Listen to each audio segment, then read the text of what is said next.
I want to, as the folks come up forward, Chief Larry Leon, Major Robin Griffin Kitsero, I'm sorry if I got that wrong, and I believe I also saw several of our judges come in. If they would like to come in forward, they can as well. I want to thank them for this work. Having been in the education space for over 25 years and being in 3 states, I have never seen a system that is as good as the one that's right here in Palm Beach County. People come from across the state and country to look at what's happening here. Is it perfect? No, no system is perfect, but we are one of the leading groups in the country when it comes to addressing youth issues and youth concerns. So I'd like to turn it over to Chief to introduce our guests and to get started. Good afternoon. Sitting to the right of me is Judge March, the administrative judge for Juvenile Division. We also have Dr. Angela Bass, Assistant State Attorney Lynn Powell, Assistant State Attorney Chio Reed. We have our staff, Youth Court. We have Officer Will Castro. There's Officer Scott Dean floating around. We have Yoritzum Pagan and Linda McCoy, and we have Marcia Behar. I'll start reading the list because otherwise I'll forget everybody. Delusa Rodriguez Green, and of course Dr. Angela Bass. And did I forget everybody? Siobhan McCarty from DJJ. So I'd like to say this is not done in a silo. It was a group effort to put everything together. So with further ado, I'll let Major Robin Griffin Kitsero start off. Thank you so much for hearing from us today. We're so grateful to be here, and like the Chief said, if I could just echo that, certainly we all work very, very hard and very cooperatively and collaboratively together, all the agencies represented here, and thank you so much for coming and being a part of this workshop. So civil citation, Florida State Statute 985.12 is the legislation that was established to ensure that children who were charged with certain qualifying misdemeanors from law enforcement agencies would be routed to a process where they would have no long-term criminal consequences. In Palm Beach County, we've had the Youth Court program here since 1995, and it's been incredibly successful. It continues to remain successful, and we continue to grow. Our actual program is actually called a similar diversion program to civil citation. Chief, if you want to move on. So if you see this graph here, this is a representation of all of the counties who report to the Association of Teen Courts at the state level. Of the counties that provide information and data to the teen courts at the state level, Florida Association of Teen Courts, you can see Palm Beach County is represented as 23% there, that we have the largest piece of that pie. And what that means is all of the services that are offered all over the county of these reporting counties, we offer everything and then some. So we offer educational intervention, we offer therapeutic intervention, we tailor fit the needs of every single child that's at risk that comes through our program and the family's needs to the particular needs of that family so that they can be rehabilitated. So our processes, just so you're aware, and maybe you are, but just as a reminder, how do kids make it to our program? They can come through the school district's police department if a child is charged with a qualifying misdemeanor crime. They can be routed right through our police department, right to our program. If it occurs that perhaps they get picked up, maybe it's 2 o'clock in the morning and they get picked up and transported for possession of marijuana, spray painting a sign, a misdemeanor offense, and they end up at the Juvenile Assessment Center. The Juvenile Assessment Center will then run them to see if they are eligible for a JFO opportunity. Same thing with the state attorney's office. If they make it to the state attorney's office, if the paperwork is filed from an outside jurisdiction, we want to make sure that every single child has the same opportunity, equity, and access to the juvenile first offender programs. So the state attorney's office will then run the child's name to see if they are eligible for the juvenile first offender program. Additionally, all of our kids that come through our program, if they come upon some circumstance in their time in our program where they can't complete within the allotted time, we can extend that program. So let's say they have a death in the family or something occurs in their life that precludes them from finishing their sanctions in a timely fashion, we can easily extend that program to work with that child to ensure their success. So our office received a total of 802 countywide juvenile first offender cases during the 2015-2016 evaluated time period. Of those, 633 were successful. They completed the program successfully. And of those, 37 reoffended. Now, when we check our recidivism rate, we forecast forward into adulthood. So let's say if a child offends at 17, we check the data into adulthood. We run them into adulthood as well to measure our recidivism rate. So in terms of recidivism rate, we're at 5.84%, which means we have a 94.16 success rate. Our kids do not reoffend. So when we talk about arbitrations and trials, arbitrations happen weekly. We do this in 5 separate locations all over Palm Beach County. We participate at the North County Courthouse, the Central County Courthouse at Gun Club, and also at the South County Courthouse on Atlantic. We just opened trials back up again at Palm Beach Lakes High School and also in the Glades community. We used to hold trials at the Belglade Courthouse, but we were finding that the kids could not show up to participate. Transportation was a challenge. So we moved our teen court to Glades Central High School. We're going to get into that later, but we've realized tremendous success in terms of kids being able to show up. So arbitrations happen with our police officers. They sit in front of the families. We tailor fit, like I said before, all of the needs of the child and the family. We know their grades. We know their concerns. We sit in front of mom and dad and say, help us help you. What are the challenges that you're experiencing at home? And then we give them sanctions that fit that family. When it comes to trials, we have the teen court process. If any of you have had the opportunity to experience our teen court, we welcome you. We would love to have you.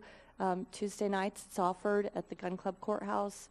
Wednesday nights, it's offered at North County Courthouse. Thursday nights, it's offered at the South County Courthouse every single week. So we would love to have you show up at 5:45 and you can see the whole thing happen. So we see a lot less cases in trials, obviously, because we can only see about 2, maximum of 3 trials per evening. Arbitrations, we can do as many as 6 to 10 arbitrations with families per evening. If you look here at our arbitrations by arrest, you can see retail theft is kind of one of the higher there. Resisting arrest is a smaller. Possession of marijuana is something that you see a spike there, and battery and affray. These are the cases that we arbitrate, where we sit in front of the family members.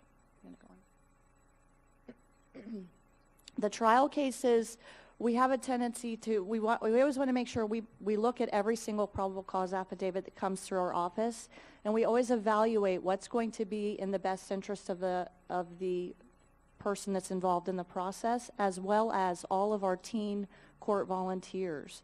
We want to make sure that our trial processes are run very clean, no drama. We want to make sure that they have a positive experience while they're in the trial process, because the benefit that we receive globally is, exponentially, honestly. If you have 40 or 50 kids that are sitting in the audience and jurors and they're participating in this process, we don't want them to be exposed to something that's not going to go well. We want to make sure that we can kind of make sure that we have a good outcome every single time. So you'll see that retail theft is one that we do with some frequency. Pardon me, possession of marijuana. We stay away from the battery cases and those kind of things because we don't want victims and suspects to get together and have any kind of an issue in the trial. So these numbers that we're looking at here are all of the referrals for juvenile first offender in Palm Beach County for the 2015-2016 data. Here it's represented 623 total cases. The Palm Beach County School District Police Department had 156 for us, and you can see, sorry, I can't see as well. And then the Palm Beach County Sheriff's Office had 220. So we actually have a lower number of juvenile first offender referrals that come through the school district's police department. And we attribute that to the way that we do policing. We have a greater understanding of our kids. You know, we know when they're having a bad day. We have more patience. You know, we can take the time. So we actually have a lower statistic as it relates to referrals than the sheriff's office. We also, let's say a child lives here in Palm Beach County but commits a qualifying misdemeanor offense somewhere else in an outside county, they can be referred to us. So we'll manage the case here in Palm Beach County, even if they get into trouble elsewhere. All right, so the next piece we're going to talk about is juvenile filings to the state attorney's office. These are the kids that, you know, we either take into custody or refer to the state attorney's office for charges to be filed. This was also not done in a silo because basically when I came here in 2012, we had youth court, needed some issues. We had to rebuild the whole program, incorporating everybody you see over here to my right. And it had to also get their approval as we moved forward. So what you see is the foundation was built, it was moved forward. Major Davis had a part in that, also Major Cummings at the time had a part of that, and we moved it forward to the next step with Major Kitzrow talking about prevention issues as well. So we always know that we get talked about, you know, the schoolhouse, the jailhouse, and those pieces, and we always have, you know, we're arresting everybody. Well, that's not true. So you're going to see this in a minute because I went back to before I started. Also included the youth court, also included the DOJ agreement and how some of the changes and how some of the pieces of the DOJ agreement push back some of the issues back to the administration to handle that we shouldn't be involved in. So you're definitely going to see a slope downward, and we're still a lot of room for improvement, and we continue to move to improving. So this is back to all the referrals going back, as you can see, to 2008, 2009, or FY 2009 year, and you can see the tremendous drop and down and when I came into the 2013 year. And I told all our officers it's not about putting our children into the system, it's about doing diversion, building relationships, using the program. And of course, then I found out we need to rebuild our youth court program because we were under a piece dealing with a similar civil citation or a similar program. Well, we had a similar program, so let's build it more robust than what it was, and that's what we did. So we broke it down. Of course, everybody sees everything, but that's by our UCR standards. So you can see the breakdown in demographics, male, female, black, white, Hispanic, and others. And everything, as you can see, is going down. The same time frame, you can see our referrals for felonies, misdemeanors, and those others definitely driving downward. And the current is as of the 18th when this was put forward of 2018, January. So, of course, everybody knows that the agreement, and this kind of got moved around, but talks about our involvement, you know, is to make sure that the administration deals with the situations. However, it doesn't say we can't deal with it if it's to protect the physical safety of students or school personnel, so we can step in and take care of things. Also, if a victim wants to exercise their rights, victims always have the right. If they want to press charges, then we have to move forward with moving that process through the state attorney's office. So as you look at that year, 2016, the JFO, the turnover to, which is another product we put in place, is making sure that we're turning over a lot to administration. Those are the Department of Justice pieces as well. You can see we've already diverting a lot of cases or a lot of children to other means to be handled, not being the schoolhouse to jailhouse. So these are some of the programs as we move forward that are with the juvenile youth court program. I'll let back to Major Kitzrow. So we're super excited about the great things that we're bringing to youth court and to our kids. One of the things that we're implementing now is called the Pact Program. And this has really been a labor of love and collaboration, honestly. We work together with Department of Juvenile Justice, Boy Scouts of America, utilizing their Learning for Life curriculum and also their facility. Palm Beach County Sheriff's Office is on board. Urban League, some of our resource providers are on board. And like I said, it's really been a true collaborative effort. What happens is we identify our kids based on need, whether it be anger management or whatever the particular need is for the group that we bring out to Camp Tonakita. and we bring them out for the day. So the first 4 hours of the day, it's just on educational classroom component. We feed them lunch, and then we take them out into the wilderness at the camp there, and they get the opportunity to do some team building and just learning coping strategies and talking to one another to problem solve. They receive a certificate at the end of the day, and if they agree, that's because this is an elective program as part of their sanction, if they choose to do it, we give them double community service hours points. So we actually came up with private funding from the private sector that donates to the Boy Scouts of America, and so none of the funding comes from youth court. So moving forward, we're going to continue to train our students here in the district. We go out and we do recruiting. We go out to the schools and we recruit the kids. We do presentations in the classrooms to get them to come to our teen court sites. And we do training if they come to become a juror in our courtroom processes for 4 times. Then we'll train them on how to be a clerk, and we'll train them to be an attorney. And then moving forward, many of our kids go on to have aspirations of becoming, lawyers, which is amazing. We're also going to, and I did say that this went from 0 to 100% participation. That's because in the Glades we had no participation. Kids literally could not get to our Belglade courthouse. We would schedule a trial and we would have no participants. So we evaluated what can we change to enhance participation. So we did make some personnel changes. We did a ton of recruiting out there and presentations at the classrooms, and then we moved the venue to the library at Glade Central. And now, as you can see by the images, it is full every single time we hold court once a month.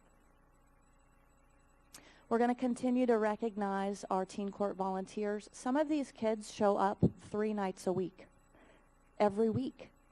I'm really, really invested in this program. And so at the end of the year, we hold a get-together. We invite, Judge Martz and the state attorney's office and all of our collaborative partners, and we just celebrate the kids. And so we're going to continue to do that. And we're also going to continue to work with our partners who serve as judges, Lynn Powell from the state attorney's office, Jean Middleton here from the district. She's been instrumental and so wonderful at helping us get our Palm Beach Lakes process going. She's just been integral to the success of that entire program. So we're going to continue to collaborate. Judge Martz is one of our biggest fans and supporters, and we're going to continue to collaborate. And we're going to continue to share information at the state level. Now that we're a partner at the state level in the Florida Association of Teen Courts, we're going to continue to share information, best practices, attend the annual conference, and we're excited to be part of the team on the state level. We're also going to be a part of the accreditation building process for the teen courts for the state of Florida. They're just now implementing that, and I'm proud to say that we will be members of at the ground level of the accreditation process, building an accreditation for all teen courts in the state of Florida. And again, just collaboration from our police chiefs. Everyone is so supportive of our program. Our state attorney's office, our judges, certainly so supportive, and we're going to continue to work with them and work for our kids. We also, when we find that there's a need with our kids, for instance, this past year we had a family situation. We're thinking, where can we pair this family with the best resource possible? We go out and we seek out resource providers that will fit into a family's needs. We added for the children this year, also Family First, based on specific needs that were presented to us from families in crisis. So we're always open and willing to add, and certainly bolster our program so that every single child in Palm Beach County has the opportunity to be successful. We'll continue to collaborate. I sit on the Birth to 22 committee. I'm also a drug delinquency committee member, Juvenile Justice Advisory Board member, SHAC Mental Health Committee member, JDAI member, Red DMC committee member, We also host quarterly meetings, so all of our JFO partners, we all come together, the State Attorney's Office, DJJ, we all sit together quarterly and we share legislation and updates and information and best practices, and we do that quarterly in-house at our youth court office. We're going to continue to collaborate with the Florida Association of Teen Courts, and we're going to continue to coordinate with Dr. Bess and her staff on the NIJ agreement partnership. So next step, even for our officers, we do continuous training with restorative justice. We just trained all our officers who were able to be in attendance, and any new officers will also be in attendance. Implicit bias, we have 4 of the officers who are trainers or certified trainers to be train the trainers. Continue doing cultural diversity. We're a leader in autism programs that are out there. I think you might have seen where we did a roll call video for almost 17,000 sheriff's office and police departments in the nation. That was done through the Missing Children's program. And of course, continuously working on with Baker Acts. So here's a lot of our supporters with all the agencies. Of course, we have the courthouse and the school district as well. We have questions. The other thing that's going to be hurt is we're bringing up now, as we were talking about funding, is really depleting for our youth court program. We're looking at forecasting for the future with the operating costs, and we've put that in there for budget to look at because we're based on ticket revenue, and that monies have dropped tremendously and where we are in the tier. So we get a very small portion of that. So you can see the tremendous impact we make to all the children and the need that we are here and what we are as a pro of the district. So, Well, before we turn over to questions, I just want to personally thank the team and Chief in particular. I tend to be very critical a little bit sometimes, just a little, but that's my job, and part of my job is to make sure that all of our kids have a fair shot.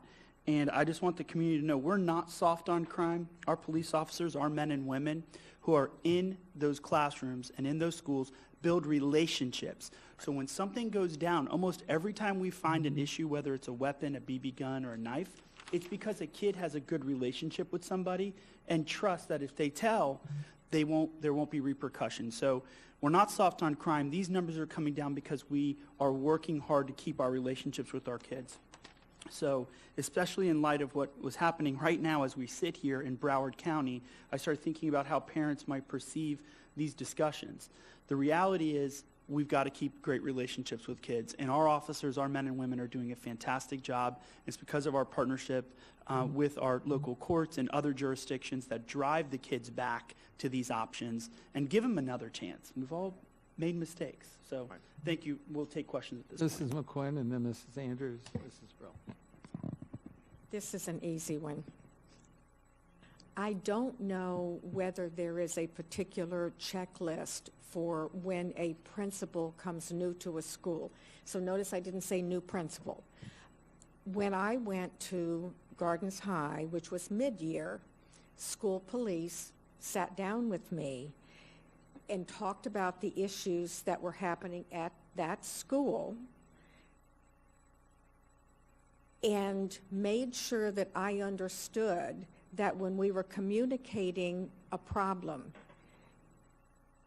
that, for example, if a classroom teacher pushed a panic button and wants assistance because Chief Leon was being smart-mouthed in the class. You knew about that, right? Administration immediately went to the call and school police followed behind. They never intervened unless the administrator said, I need for you to take over, and then it's school police.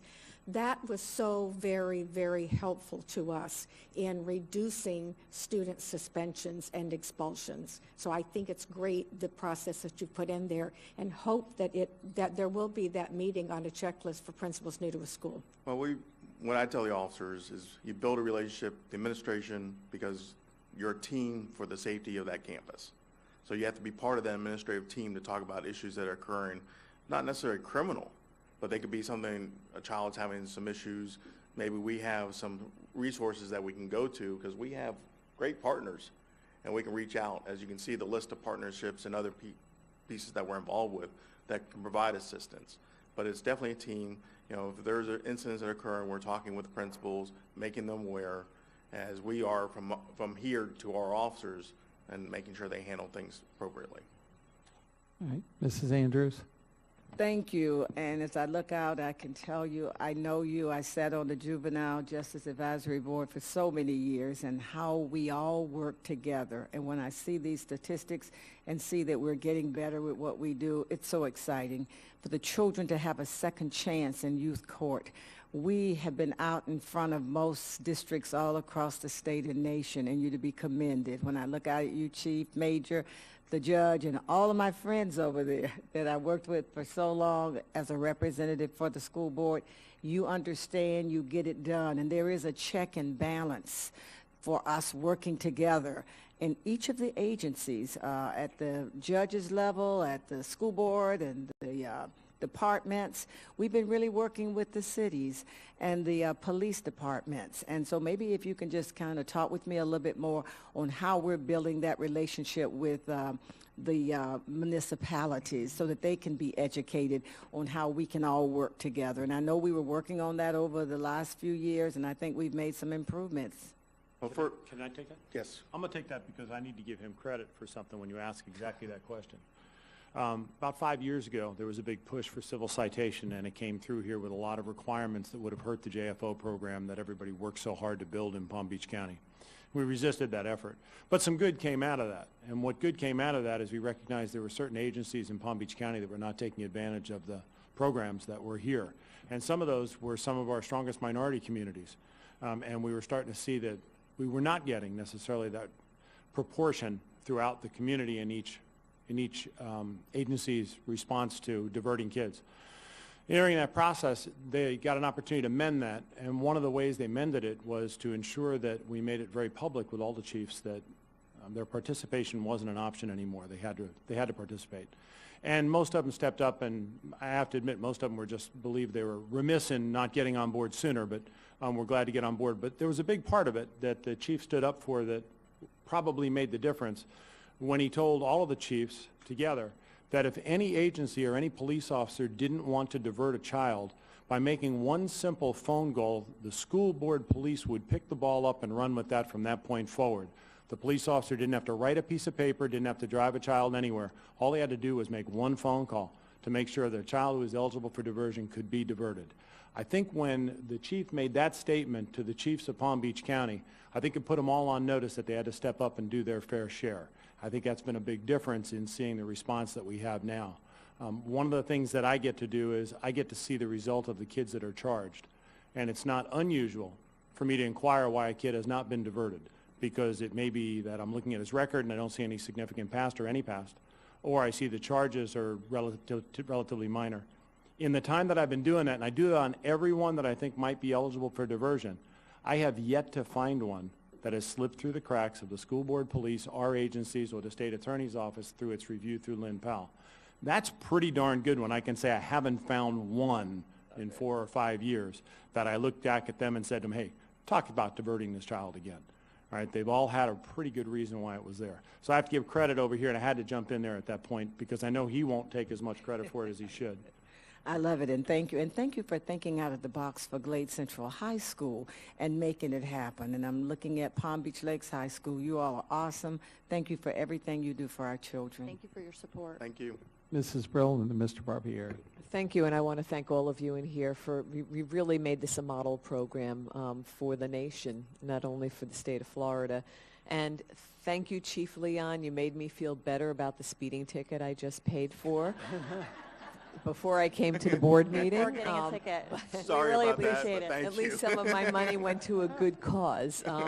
But along those lines, I know Mr. Barbieri mentioned for the budget process, looking at security to the superintendent. I don't see Mr. Burke. It may be because I don't have my glasses on. But if you could also flag the youth court program for when we do have those budget discussions. I want to make sure that the funding continues because you are doing such amazing work.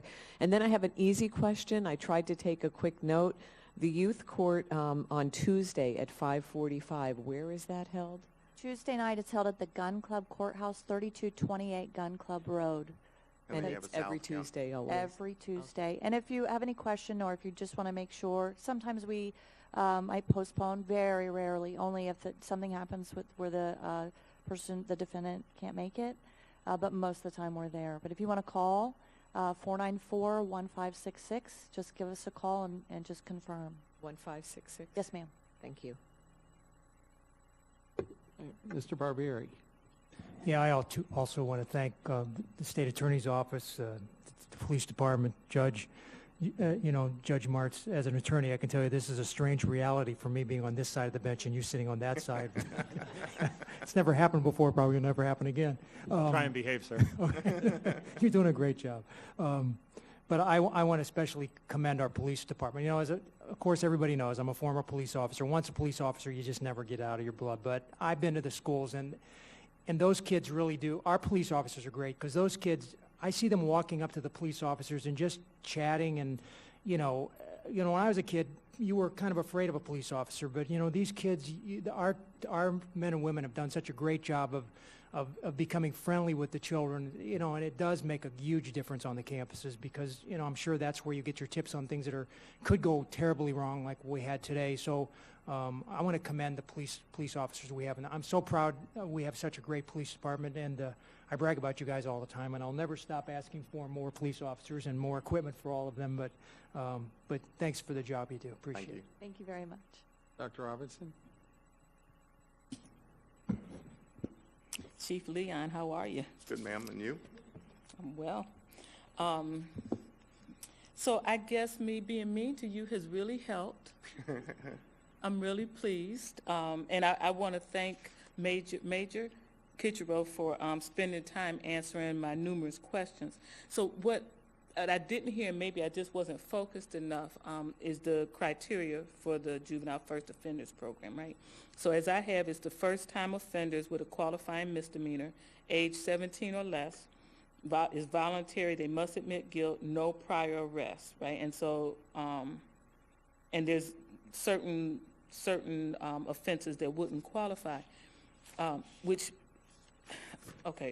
brings me to, I'm gonna come to lifetime of consequences before I finish talking. So okay. So, Why do you think we changed our program? I'm coming to it. So, what I want to say is, I am really pleased with the evolution of the school police over time. When I first got on the board, it seemed that the mentality was if you do anything that I can arrest you for, I'm slamming you against the wall and I'm cuffing you, right? And so we have come a long way, and I'm really pleased. And just so you know, you're not the only chief I've been hard on, okay? Oh, I know. All right, so we had much more vigorous conversations with prior chiefs, right? But anyway, I really think one of the things that has helped, though, is we have a number of officers who are parents in our schools. And so I think that brings almost some humanity.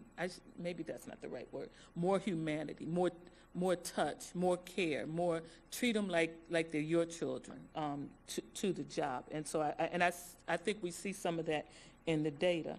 I'm almost happy the DOJ came after us, because there was some things like the turnover too that it seemed like nobody could understand until DOJ came in. And so however we get there is good. So tell me about the lifetime of consequences. Did all the officers go through the lifetime of consequences training? We've had a lot of the officers go through it. So what we do is we're going to probably reschedule again and try to promote that. I know we had some issues with some of the scheduling.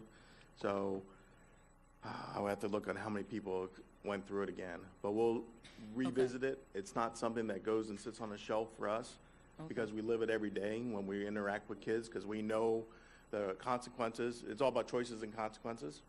A consequence of what occurs on the choice that child makes, right, and how it can affect later in life. I mean, as myself, as an officer in a school at Jupiter High School for 8 years, I would have the conversation with the child, and I go, wait, I'm not talking from here anymore, I'm talking from here. Mm-hmm. And what your decision here is going to affect you if you want to be a doctor, a nurse, keep on going down the line, an airplane pilot. I mean, I just rattling teacher, and anything, because people are going to look back and see, wait a minute, you have, let's say your GPA is fantastic when you're up against another student and everything's there, but you got this one choice that you made.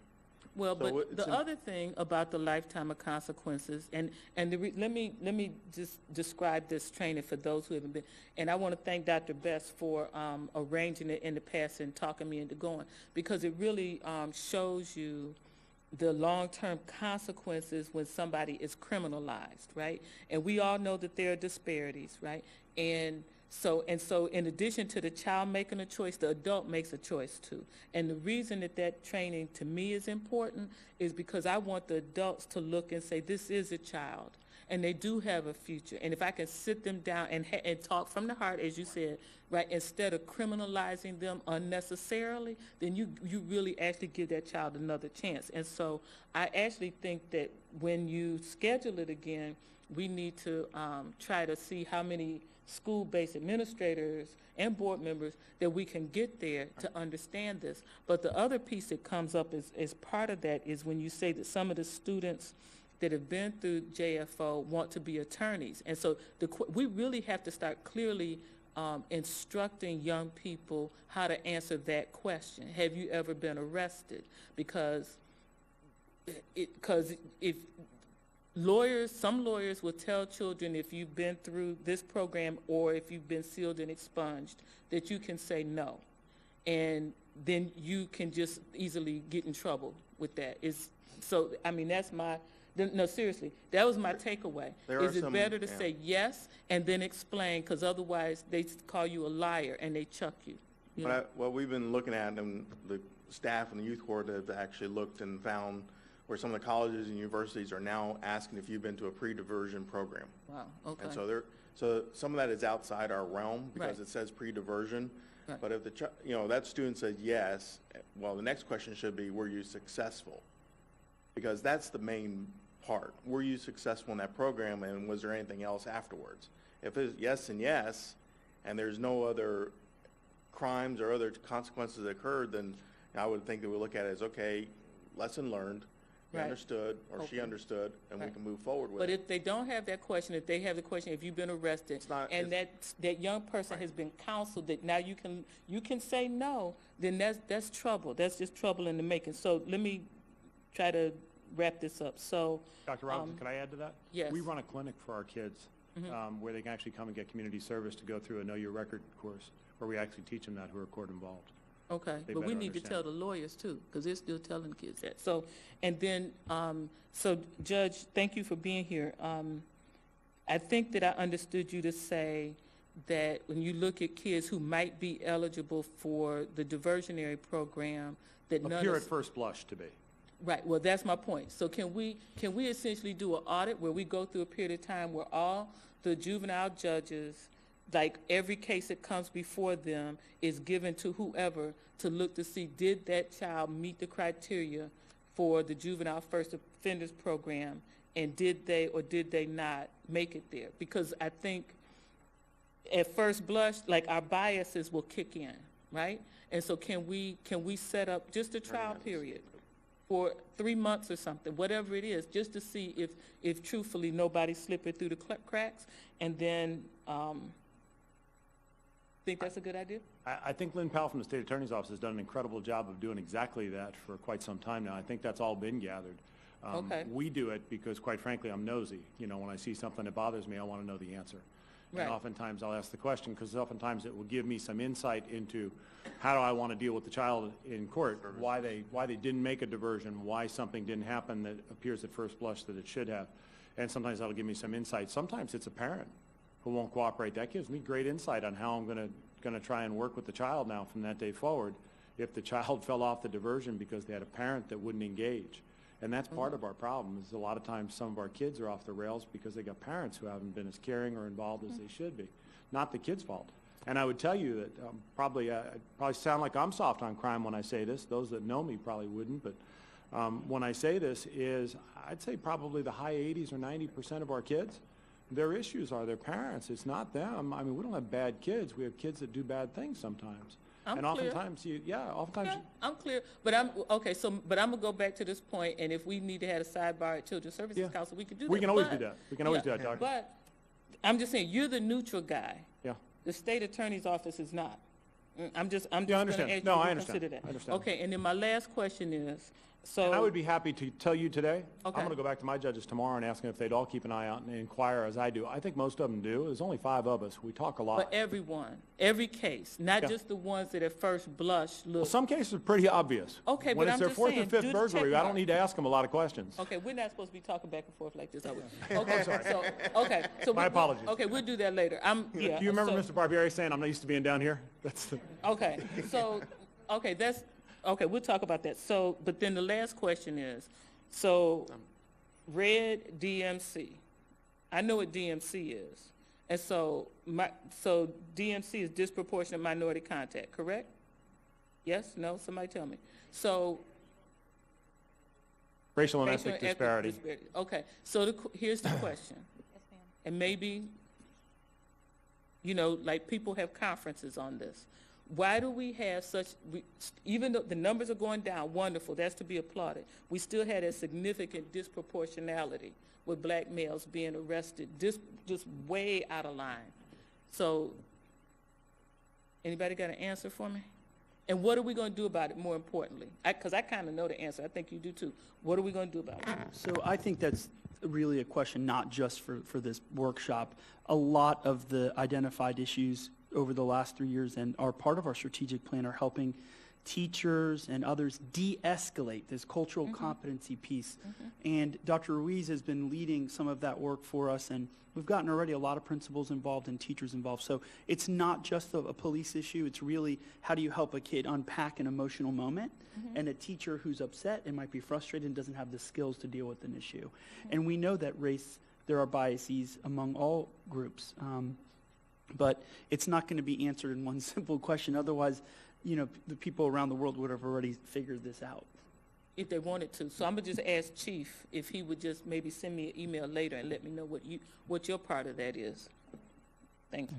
Thank you. The only closing comment I want to make is I think that the public, if you've been listening to this, one of the things that I think has been so positive in this county has been the work that's been done not only on this issue, but with the Juvenile Justice Planning Group, but also the Criminal Justice Commission. And that coordinated effort that we have county-wide has been so productive. I think I served on the Criminal Justice Commission for many years, and it's something that really has had an impact. And some of the things that we've solved, I think, are a result of the things that have happened. So thank you all very much. Judge, thank you very much, and all of the other people from the courts, thank you for being here, and thank you. Thank you. Thank you very much. Our next item is discussion item. Mrs.